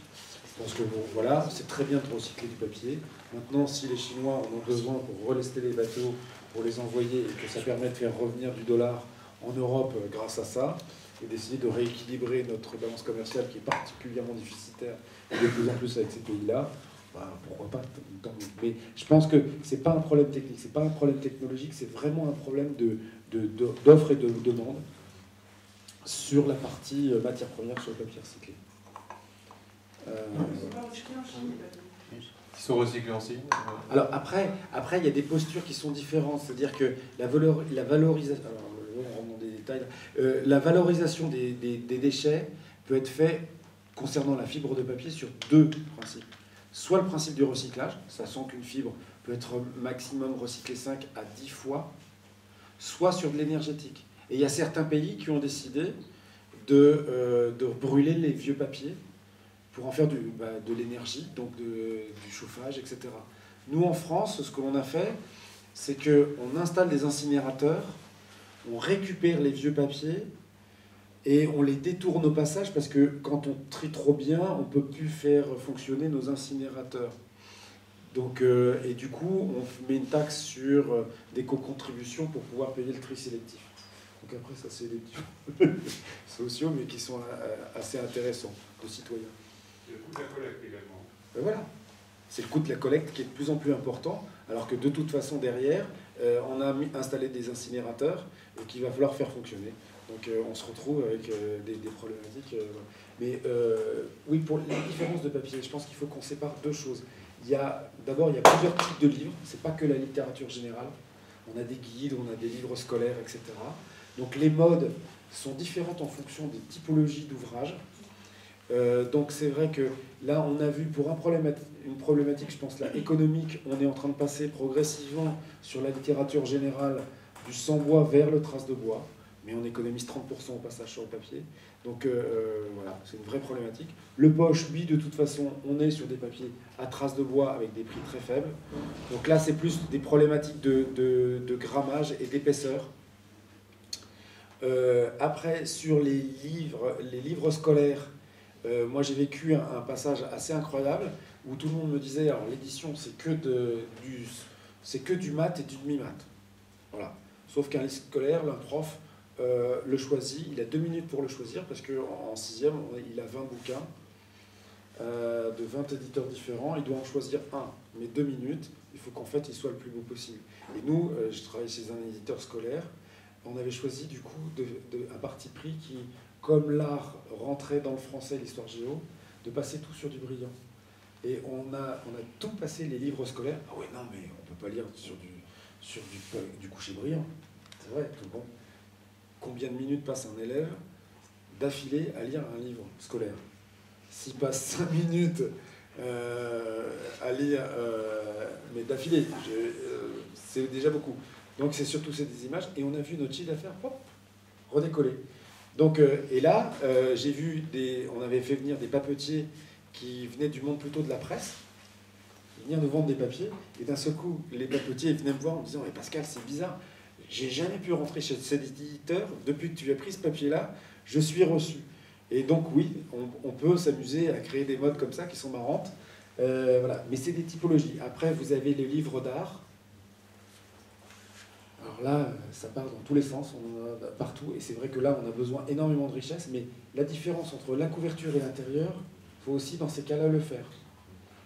Et donc on peut apporter même maintenant des matières qu'on n'utilisait pas forcément, et qui, avec des modèles, des nouveaux outils en reliure, permettent de faire des choses assez fabuleuses sur les couvertures, où on peut s'amuser avec des matières, des couleurs, du tissu, enfin bon, et de tout mélanger. Donc on a des pouvoirs créatifs, voilà. Et après on a les guides, où là, c'est vrai qu'on est en train de voir les guides passer de plus en plus sur des papiers bas de gamme, parce que là on a une problématique uniquement de coût. Qu'en est-il sur ce sujet? Alors, sinon, si tu veux. Non, vas-y. Non, alors c'est juste, c'est pas du tout agressif. Hein, mais... Alors, c'est juste que si on habitue les enfants au papier brillant, en fait, c'est pas très bon pour Arctic Paper s'ils pensent que tout doit être lisse et brillant et relativement froid, c'est pas très. Ils sont pas sur ces catégories-là, donc je piquais pas du tout sur le marché. Non, mais après, ils vieillissent, ils achètent potentiellement d'autres livres. Non, parce qu'on est sur des faibles grammages, sur des 70 grammes, donc des couchers 70 grammes, ils ont pas. Oui, non, mais en fait, alors ce que je trouve intéressant, c'est que sur les BAD, par rapport à ce que vous appelez donc le livre d'art, alors pour moi, le livre d'art, est-ce qu'il pourrait influencer en fait les autres livres, dans le sens en fait où on voit une diminution des coûts souvent sur les matières premières de papier, sur le livre de poche, parce qu'en effet, pourquoi parce que les gens portent de moins en moins d'intérêt à la qualité de l'objet. Donc est-ce qu'on peut imaginer que ce qui se passe dans les livres d'art, notamment grâce à des designers et des passionnés de papier et tout, puisse influencer un petit peu ces livres auxquels on ne porte pas beaucoup de valeur, en leur donnant un petit peu plus de valeur justement sur la qualité, et changer peut-être le rapport en fait à ce livre un peu pragmatique, on va dire. Alors, là, on arrive à retrouver de la valeur sur des livres, et on a fait des super bouquins avec on a fait les Paperoles de Proust il y a 2 ans maintenant, je crois. on a mis des beaux papiers, on met de beaux papiers, mais le problème c'est que là du coup on part dans notre pays, et vous parliez de l'Athénée tout à l'heure, on part encore plus loin. Et c'est vrai que ça fait un peu mal, c'est vrai qu'on fait du coup un peu l'effort sur le papier, mais alors les imprimeurs et les brocheurs et les relieurs français, là on est en train de paupériser complètement une filière. Donc encore un très gros imprimeur qui vendredi vient de déposer son bilan. Moi cet été j'ai eu 7 liquidations d'imprimerie, 7 dans mes fournisseurs, et des fournisseurs avec des compétences uniques. Moi j'avais Darentière qui était capable de m'imprimer du 36 grammes du 36 grammes pour la Pléiade recto verso. Il a disparu. Hérissé a fermé. Dans le monde de l'édition, il y a ME enfin bon, qui a divisé par 2, il y a EMD qui a disparu, Floc qui est en dépôt de bilan, la BPI qui a investi dans ces pays parce que sinon ils n'existeraient plus. Enfin bon, on a vraiment là une vraie problématique. Donc oui, c'est vrai qu'on peut aller chercher des beaux papiers, mais là du coup on est obligé malheureusement d'aller chercher des imprimeurs loin, des relieurs loin, pour diminuer les coûts et fabriquer. Donc, mais là, il y a des super opportunités, parce qu'en plus, les papiers sur certains pays, comme la Chine, ils n'ont pas les mêmes critères. Vous les allez aux États-Unis, c'est pareil. Vous ne retrouvez pas les mêmes papiers, c'est pas les mêmes teintes, c'est pas les mêmes modes, ou les mêmes fonctionnements. Donc, on arrive à des variétés de papiers assez étonnantes. Oui, non, je rebondissais juste sur cette idée d'une éducation du lecteur au beau livre qui pourrait amener à une résurrection, recréer le club français du livre aujourd'hui. Personnellement, j'y crois pas. J'y crois pas parce que ça serait, en tout cas pour la littérature, presque en contradiction avec la vocation propre d'un texte, qui est de vous faire oublier à un moment ce que vous avez dans les mains. C'est-à-dire vous êtes dans le livre, vous n'êtes plus dans l'objet, et je pense que ça sera une problématique qu'on aura toujours. Moi, je le dis d'autant plus volontiers que je passe un temps fou à réfléchir à la maquette de chaque bouquin, à choisir les typos, à choisir l'illustration. Voilà, c'est pas les éditions Minuit qui ont tant de calibrage pour un de leurs livres, c'est 1 heure. Ils ont juste à changer le titre et des fois la largeur du texte. Mais il faut être humble par rapport à ça. C'est-à-dire que ça doit être un pouvoir d'attraction. Par contre, une fois qu'on est dans le texte, on est dans le texte. Moi, je ne suis pas du tout, par exemple, pour reprendre la problématique de départ, donc est-ce que le papier est l'avenir du livre? Je pense que le livre est l'avenir du papier, c'est-à-dire qu'il y aura toujours du livre papier, mais qu'il faut accepter le fait que quand on lit un texte, il y a un moment où on ne sait plus ce qu'on a dans les mains. On est juste dans l'histoire, on est le comte de Monte Cristo, on est l'art de la joie, puisque c'est le dernier livre là que je viens de recevoir, et c'est très bien comme ça. On est là pour défendre des œuvres, encore une fois. Tiens, je vais rebondir.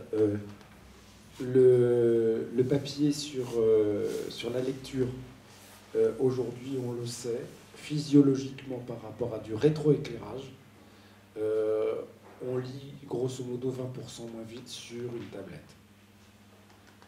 Donc le papier a beaucoup d'espoir et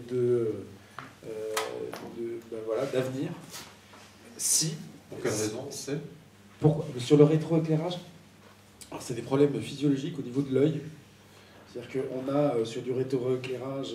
alors, oui, il y a 2 façons de... Je ne sais pas si vous vous rappelez vos cours, synthèse positive, synthèse négative. Non. Sur le papier, vous avez un éclairage qui vient se refléter sur le papier. C'est une réflexion et qui vient sur l'œil. Donc la lumière ne vient pas directement dans l'œil. Elle vient au travers du papier, se diffuser sur le papier, et l'image vous est reflétée dans l'œil, avec les parties colorées, qui sont des filtres en fait, puisque l'encre c'est juste un petit filtre que l'on met sur le papier pour que vous receviez une couleur. Et donc l'œil voit un contraste au travers du papier. Donc il a un contraste très homogène, parce que l'éclairage est sur le papier. Le rétroéclairage des écrans, c'est que vous avez une vibration et vous avez une lumière qui va directement attaquer la rétine. Et là, vous avez des phénomènes de fatigue et de difficulté quand on lit un mot, en fait. Alors, c'est marrant. En fait, quand vous lisez un mot, vous ne lisez pas les lettres, comme ce que certains voudraient nous faire revenir en arrière pour le déchiffrage et pour l'apprentissage de la lecture, mais quand on lit vraiment et quand on est un vrai lecteur, en fait, on voit des formes. Et c'est le haut de la lettre. Donc, je ne sais pas si vous avez déjà essayé. C'est marrant, vous pouvez cacher la moitié des lettres en bas. Vous prenez une ligne de texte, vous mettez une feuille de papier blanc sur le bas de texte, vous arrivez encore à le lire. Vous le mettez sur le haut, vous ne lisez plus rien.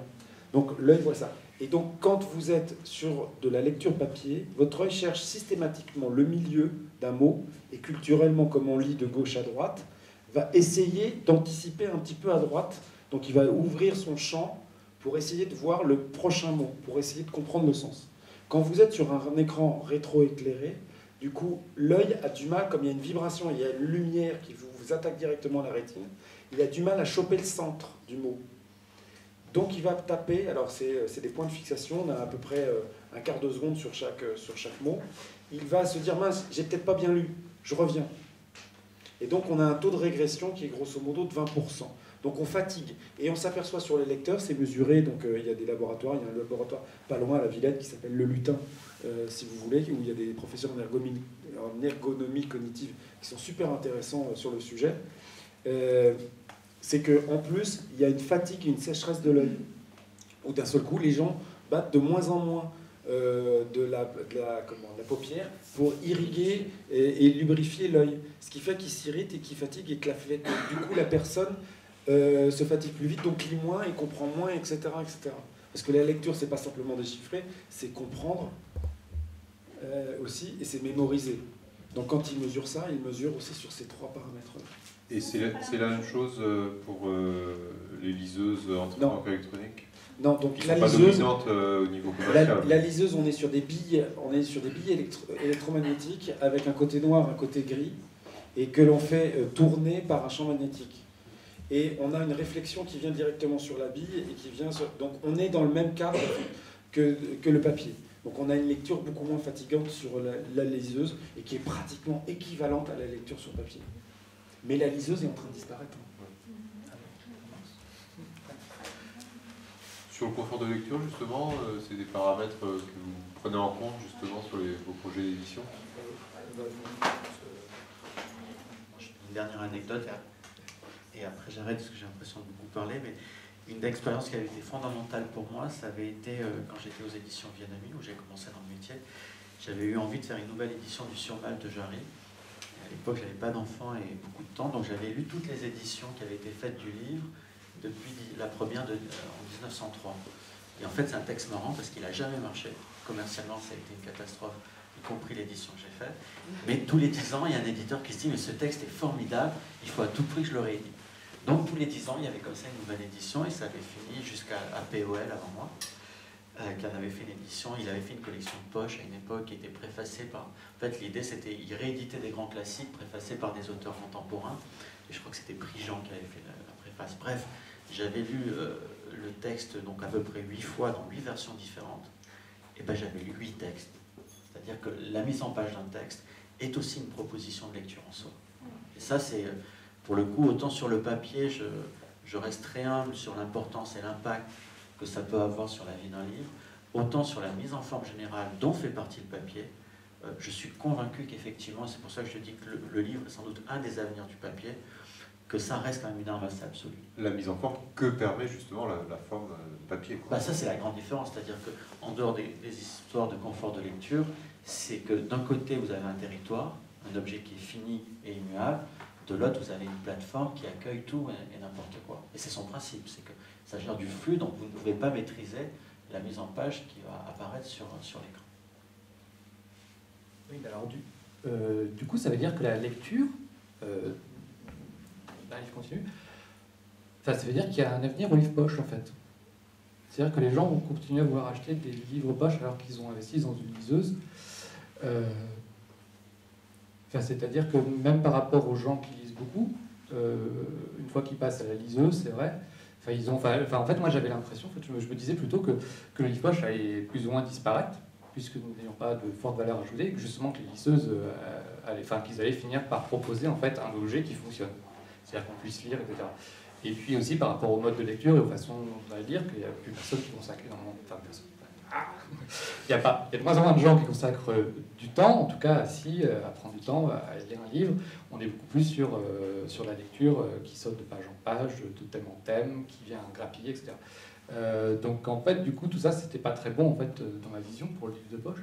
Et donc je me disais du coup que le livre en fait devenait l'objet livre cadeau de Noël entre guillemets, parce que c'est quelque chose d'assez gros, et aussi objet plus ou moins de collection où on a un rapport par exemple spécifique à une œuvre.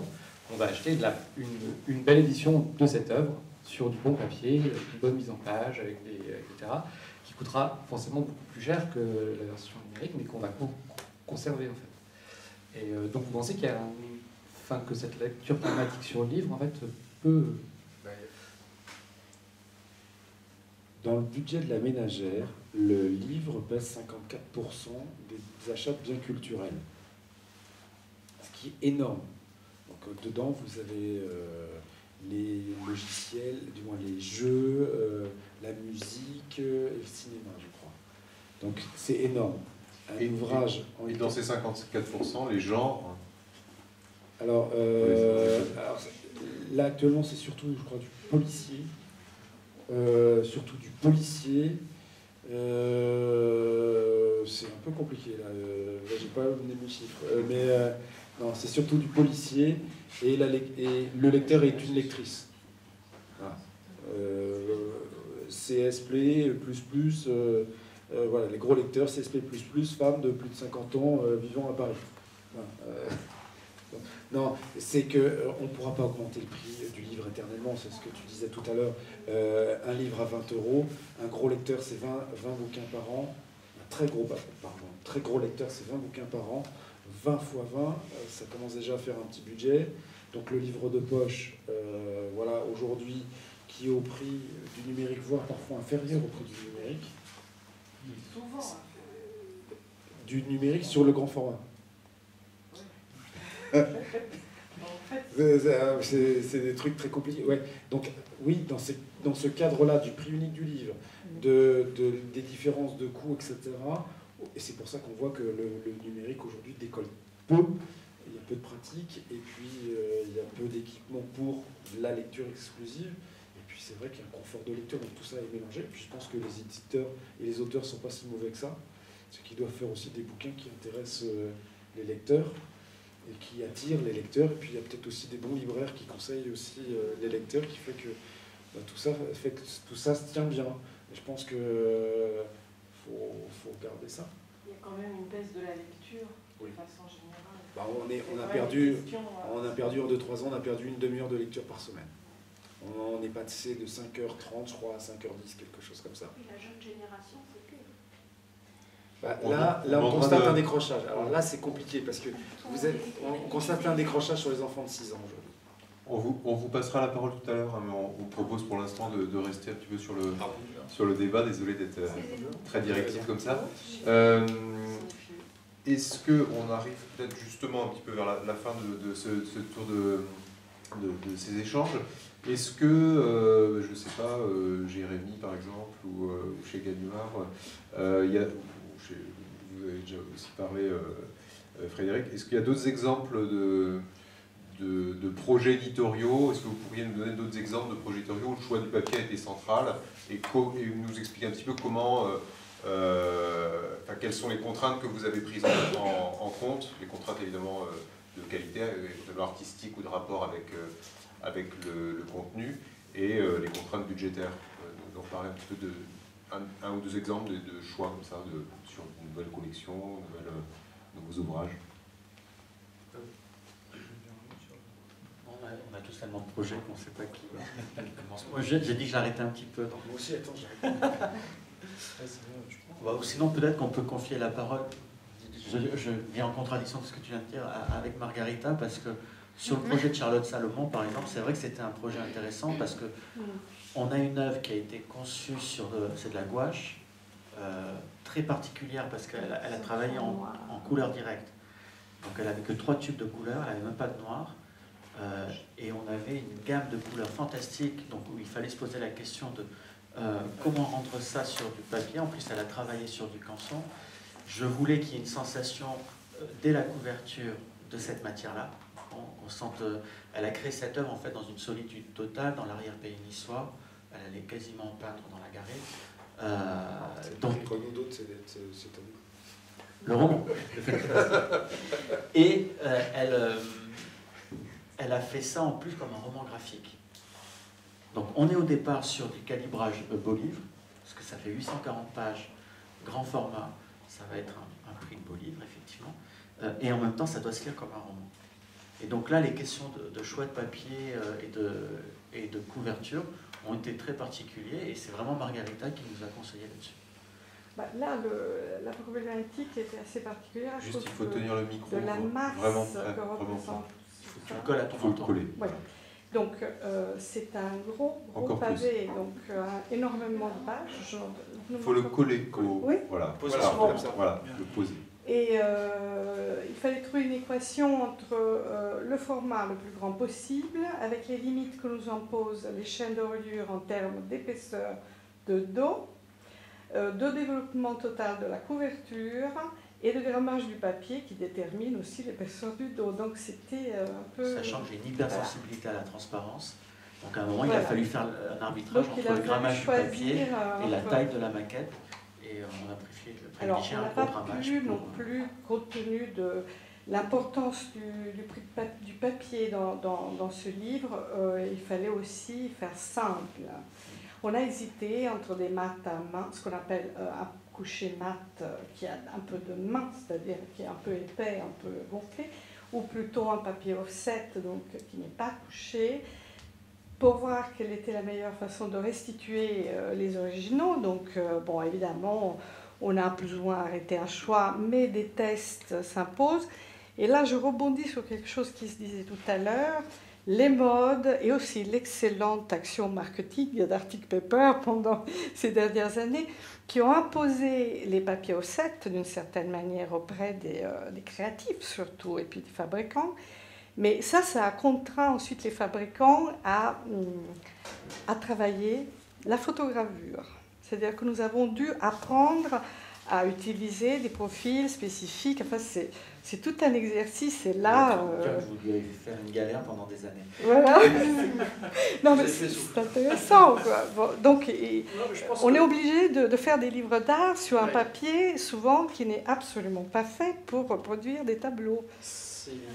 C'est en partie vrai. Ça l'est moins aujourd'hui avec les nouvelles technologies. Ça y est, on maîtrise maintenant. Mais c'est vrai que nous, on a vraiment cru à l'offset et on existe encore aujourd'hui grâce à ça. Oui. Parce qu'aujourd'hui, il faut quand même savoir que ça fait plus de 10 ans que toutes les coucheuses d'Europe ne gagnent pas d'argent. Alors pourquoi ? Parce qu'il y a eu trop de machines qui ont été construites. Ils sont tous quasiment auto-tués. Et aussi, pas qu'un phénomène de mode, mais comme vous le disiez par rapport aux originaux, que ce soit du Picasso ou autre chose, on a, que ce soit de l'affiche, avant on faisait beaucoup de choses. Le maître mot c'était du coucher brillant.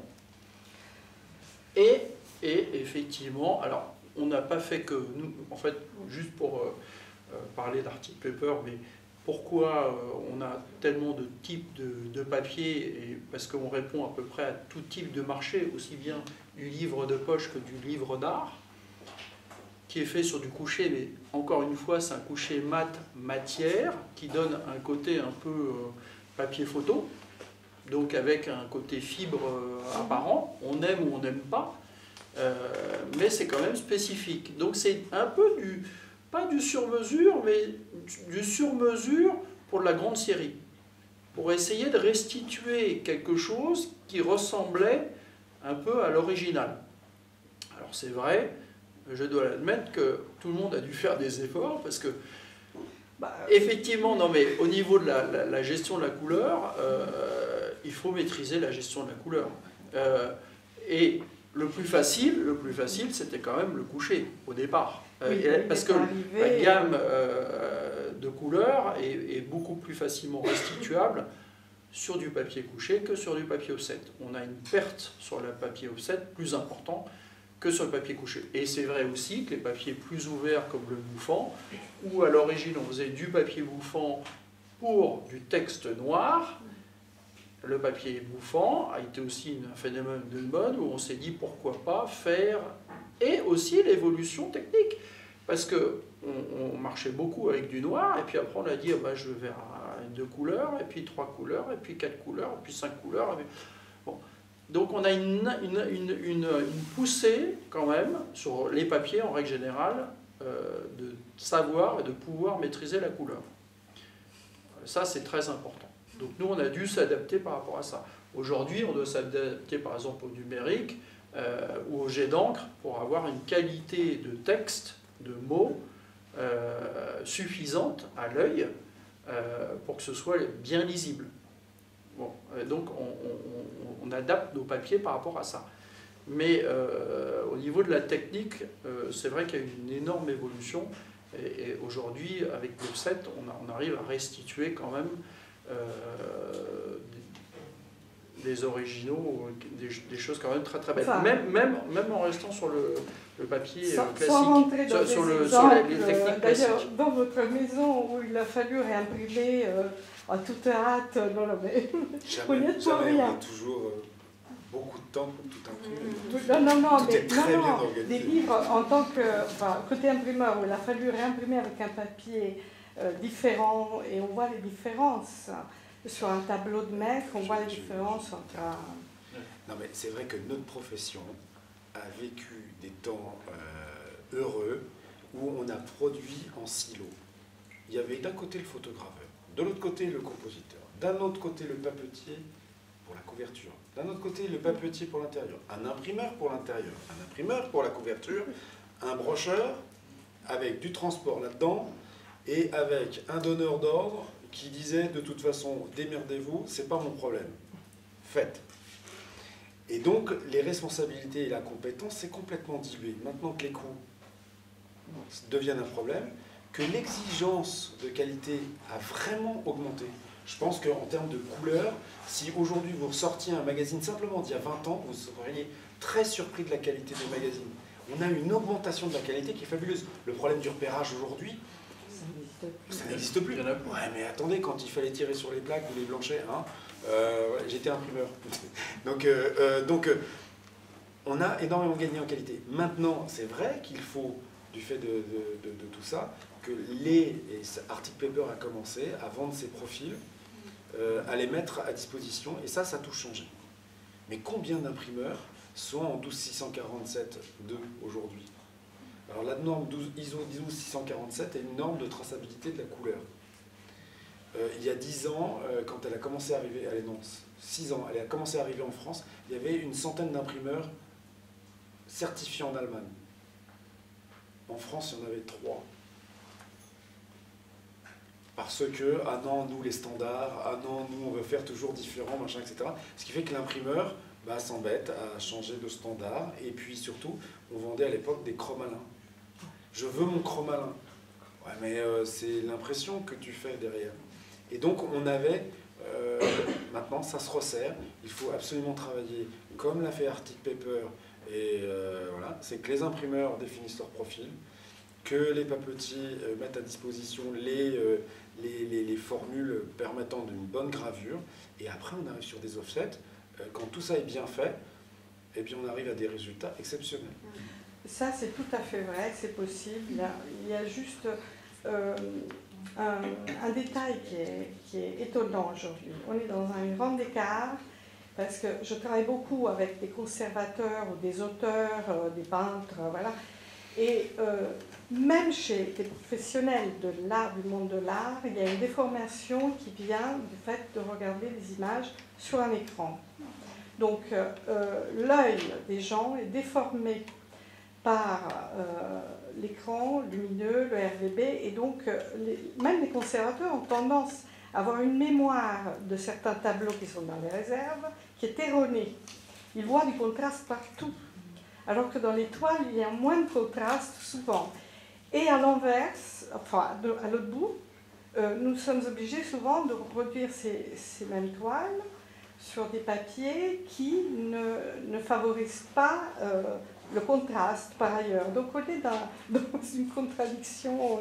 Mais il est vrai qu'aujourd'hui, nous pouvons adapter les courbes et recréer l'illusion, recréer en fait une perception, c'est tout, parce que c'est une simulation. Donc pour conclure sur ce projet donc, qui est un peu monstrueux, moi la leçon que j'en ai retenue, parce qu'en plus c'était la première fois que j'avais fait un livre avec Skytop qui était encadré, mais c'était quand même la première fois qu'on avait à traiter un problème aussi délicat où le choix du papier était très important à cause du volume, la taille de la reliure et tout ça. C'est que finalement aujourd'hui les compétences sont très poussées, et techniquement et sur les personnes, et que la problématique du papier, elle ne peut pas se considérer en soi. C'est-à-dire que l'époque où on prend un beau papier pour faire un beau livre, non seulement elle est débile, parce que ça on peut très très vite perdre beaucoup d'argent, mais en plus on peut jouer sur tellement de variables. Et là on est allé très loin dans les devis, parce que voilà, 1 centimètre, ça pouvait, sur la taille de la maquette, ça pouvait augmenter les coûts de fabrication de 8 000 €. Si on intègre tous les paramètres, on peut très facilement choisir des bons papiers. Moi, je me souviens que dans un devis, par exemple, on a fait un choix de papier pour la couverture qui est très texturé, qui du coup a un surcoût. L'imprimeur n'a pas pu s'empêcher de nous faire quand même en option une proposition avec une simple carte, par exemple, de gagner 1 800 €. Et en fait, on est quand même resté sur le papier texturé parce qu'on avait fait des choix de fab par ailleurs, qui fait que l'économie globale du livre existait. Voilà. Donc dire qu'un papier est un poste de coût important dans le livre, c'est vrai. Dire que les gens se foutent de la qualité du papier, c'est très souvent vrai. Mais si on intègre tous ces facteurs-là et qu'on joue sur d'autres paramètres, on peut faire au final des objets qui sont très cohérents et qui tiennent la route économiquement. Y compris sur des livres aussi délicats financièrement à gérer, à faire sur pour une structure de la taille du tripode. Jérémy, tu aurais un exemple éventuellement? Spécifiquement un exemple de choix de papier. Non, alors pour moi personnellement, je peux peut-être juste parler de nous ce qu'on voit, mais ce que vous voyez beaucoup dans les livres d'art, c'est qu'en fait aujourd'hui, comme on a des gammes de papier, enfin, on a tendance en fait à déstructurer un petit peu l'objet, à utiliser des mélanges de papier, des associations, trouver des astuces également pour répondre à des problématiques de coût. Par exemple, c'est vrai qu'on peut augmenter un peu la qualité du papier en baissant le grammage, entre guillemets, à condition d'adapter la photographie, etc. En fait, les solutions, je pense, elles viennent justement de cette capacité à déstructurer un petit peu l'objet livre et à considérer le papier, à bien connaître chaque papier pour ses qualités, et notamment à avoir comme partenaire des imprimeurs, des fabricants et des papetiers très motivés pour augmenter la qualité. Par exemple, sur les problématiques de reproduction, c'est vrai qu'il n'y a rien qui empêche en fait d'utiliser des papiers couchés classiques pour les œuvres et du papier avec un toucher pour la partie texte. C'est banal, on va dire, mais qui pour nous semble une évidence, n'est pas toujours. Voilà. Nous, on a eu une phase à un moment donné, par exemple, au début, où on travaillait avec les imprimeurs. On pensait que tous les imprimeurs aimaient le papier. Bon, en fait, c'était pas vrai.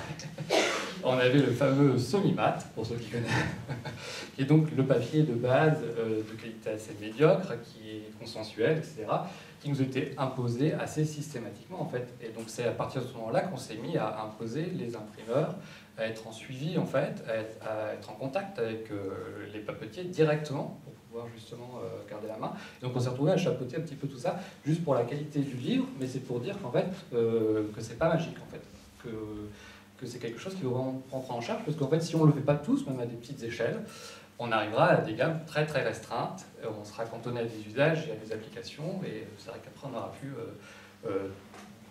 d'industriels ou d'autres personnes pour nous apporter des solutions intéressantes et de bonne qualité, quoi.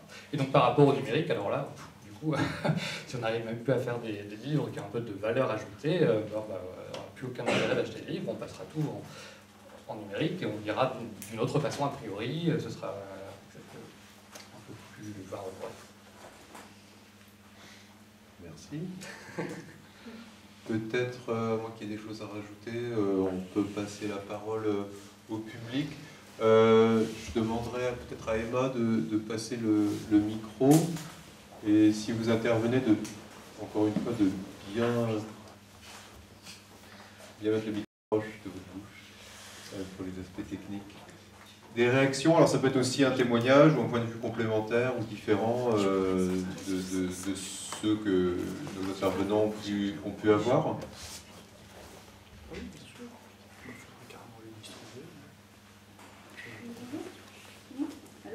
Oui. L'année dernière, moi j'étais en charge de la fabrication pour un second imprimeur, un petit éditeur. Et on travaillait avec un imprimeur espagnol qui était extrêmement peu cher. Et la directrice avait voulu changer d'imprimeur et imprimer en France, pour soutenir un peu la production française. Et on avait été frappés par la différence très très importante de coût entre l'imprimeur espagnol et l'imprimeur français. Et du coup, on était resté avec notre imprimeur espagnol. Et du coup, je me suis vraiment demandé à ce moment-là comment est-ce que les éditeurs arrivaient à continuer à faire travailler les imprimeurs français et si c'était pas pour ça que les imprimeurs déposaient le livre. Et est-ce qu'on est encore dans le thème du papier ou pas? Alors, il y a livre et livre. Si vous parlez de littérature générale et où vous avez un Charlotte, parce que moi aussi j'ai Charlotte cette année, un Charlotte à produire pour un Renaudot, avec le démarrage qu'il a eu, si vous n'avez pas un imprimeur qui est capable de vous sortir 20 000 exemplaires dans la journée, c'est pas possible. Donc ça peut pas être...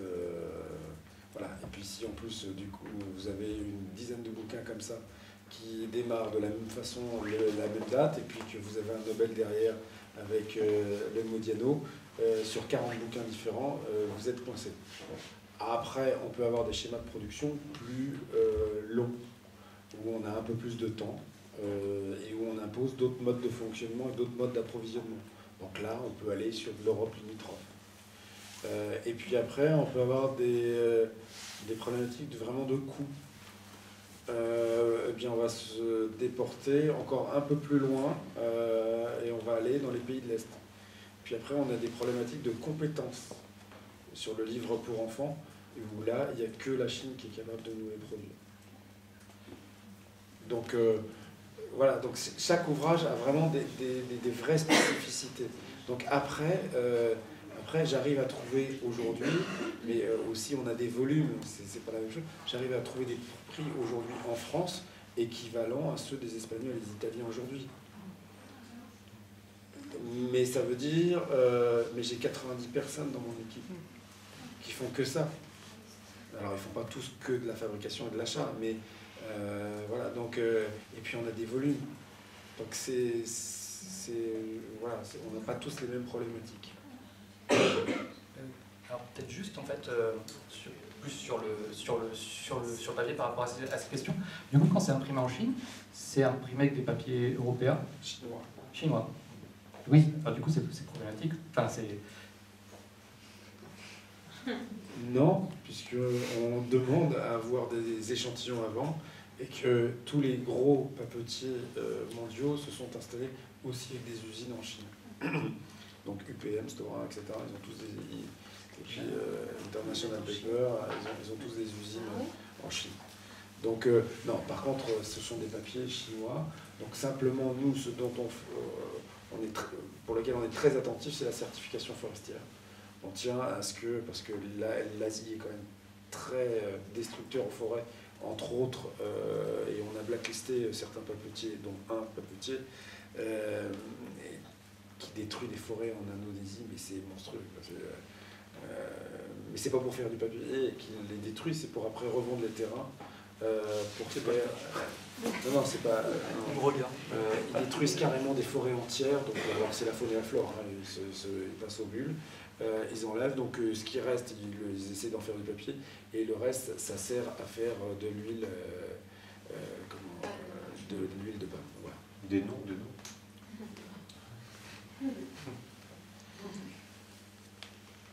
D'autres questions?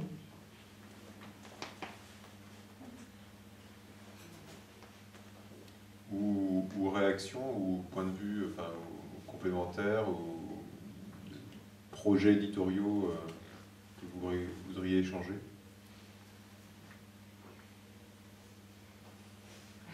Alors peut-être que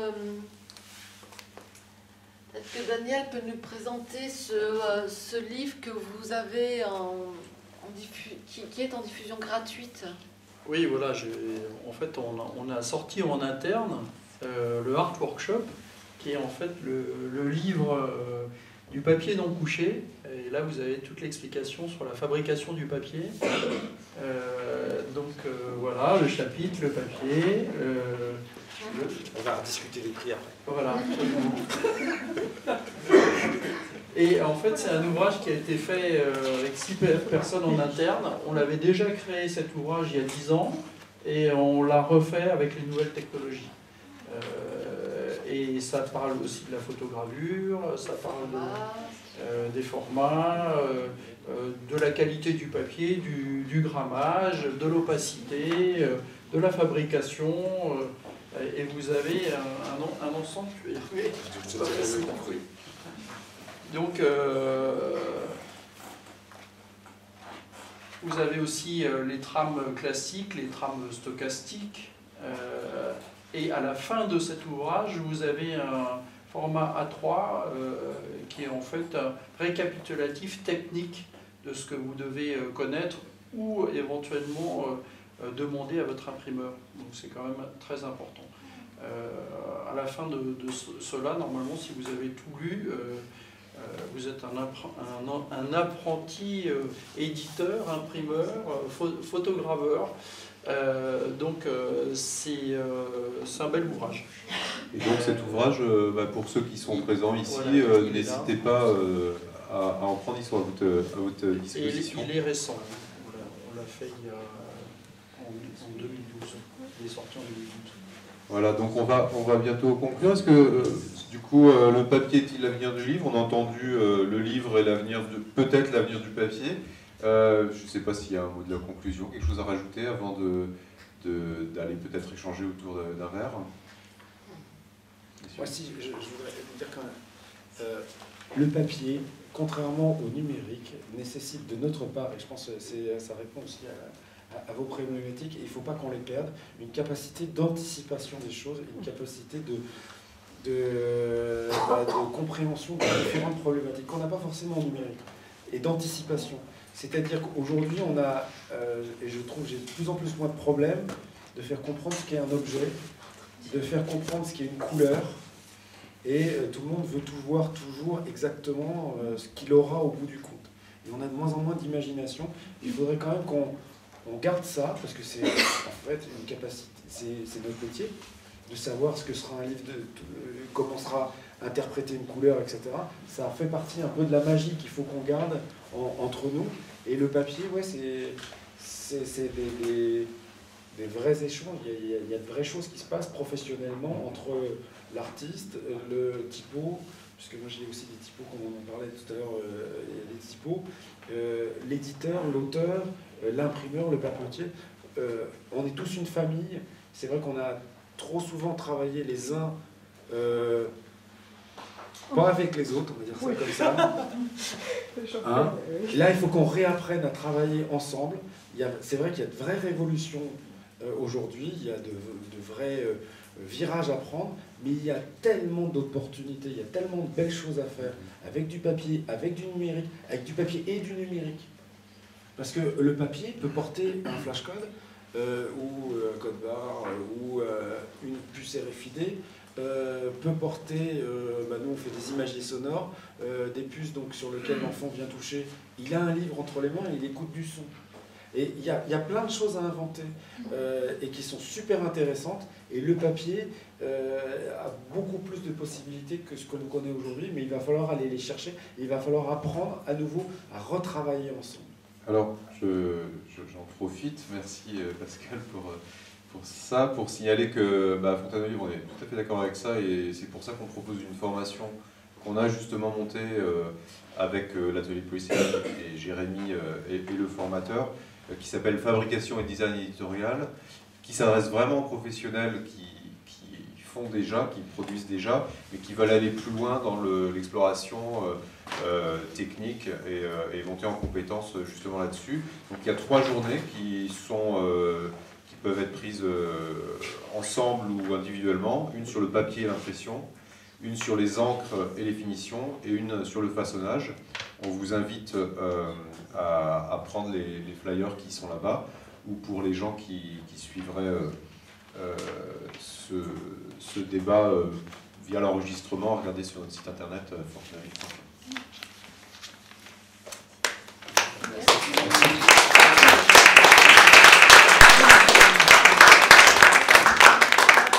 Donc, un dernier mot peut-être non? Je sais pas. Non, en t'écoutant, en fait, je repensais ici à une anecdote. Quand j'ai commencé dans l'édition, c'était donc au début des années 2000, et on commençait à parler du livre numérique, et il y avait notamment cette expérience Cital avec Orsena et tout. C'était des gars de 50 60 ans qui venaient en disant « Les gars, soyez pas à la marge, les jeunes vont nous rattraper ». Et en fait, c'était que des vieux qui disaient ça. Enfin, en tout cas, j'avais 20 ans à l'époque, et j'étais assez admiratif de ces vieux très dynamiques qui nous expliquaient ce que c'était l'avenir du livre. Et ce que je constate depuis Attila le Tripode, puisque le Tripode est une émanation d'une maison d'édition qui s'appelait Attila, donc depuis 4-5 ans, c'est que les jeunes ne se préoccupent pas du tout du rapport au numérique tel que ces gens-là, il y a 10 ans, en parlaient. Donc ça demande de la compétence, de l'intelligence de faire du papier aujourd'hui, mais effectivement, il y a absolument la place pour ça. Et je pense même qu'il y a une désacralisation de l'écran, en tout cas de ce pouvoir de fascination qu'on pouvait voir dans le numérique il y a encore 10-15 ans, qui est réel. Ce qui ne veut pas dire qu'il n'y a pas de place pour le numérique, il va y en avoir beaucoup. Mais il y a largement la place de continuer à faire du papier. Il faut se méfier, c'est que malheureusement, les jeunes d'aujourd'hui ne sont pas digital natives. Ils sont nés avec du papier, ils ont appris à lire avec du papier, ils ont appris à écrire à la main. Là, aujourd'hui, nous, en jeunesse, on commence à percevoir des ruptures à l'âge de 6 ans. Là où on a de vrais digital natives et qui sont nés avec un écran. Et on commence à voir là des ruptures d'usage. Mais avant, on n'a pas de rupture d'usage. Il y a eu des modes, mais on a eu de la chance. Hein. On a eu du Harry Potter, voilà. On a eu quand même des gros blockbusters qui ont permis aux jeunes de lire et qui ont mis les jeunes à lire. Maintenant, il faut conserver ça, mais c'est vrai que malgré tout, par rapport au numérique, les tout petits, ils n'ont pas le même rapport à l'écran que les grands. Là, je parle en qualité d'expert d'un père de 3 ans. Il est très fort sur sa tablette, mais alors qu'est-ce qu'il lit pour les billes? J'ai jamais vu ça. Et Philémon aussi. Et il passe beaucoup plus de temps sur du papier que la tablette. J'ai même pas à lui interdire, en fait. Ça le fatigue. Ça l'intéresse. Voilà. Mais bon, là, on est encore dans des générations tellement nouvelles que je pense qu'on n'a pas encore assez de recul. Peut-être une dernière question. On peut passer le micro, s'il vous plaît? Une ou deux dernières questions qui réémergent.